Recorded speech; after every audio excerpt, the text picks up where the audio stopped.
السلام علیکم ورحمۃ اللہ وبرکاتہ۔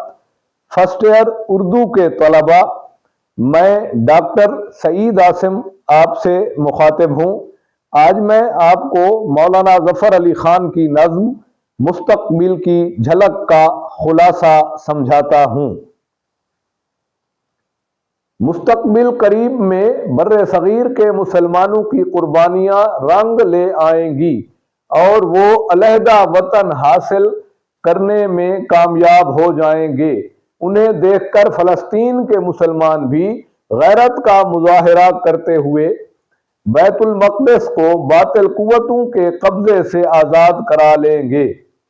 تحریک آزادی کو اپنی منزل تک پہنچانے کے لیے نوجوانوں میں سے کئی ایسے رہنما سامنے آئیں گے جو سلطان محمود غزنوی اور الپ ارسلان جیسے مجاہدوں اور میرے جیسے سخنوروں کا کردار ادا کریں گے۔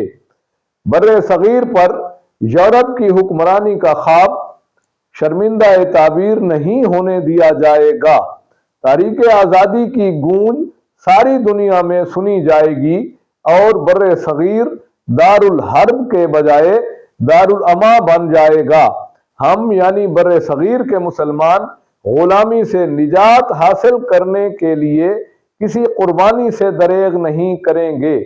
میں آزادی اور روشن مستقبل کی خوشخبری فقط مسلمانوں کو خوش کرنے کے لیے نہیں سنا رہا۔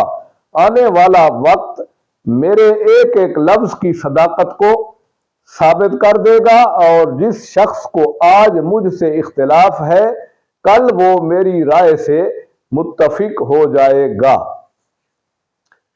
عزیز طلباء، امید ہے کہ اس نظم کے اہم نکات آپ نے اچھی طرح سمجھ لیے ہوں گے۔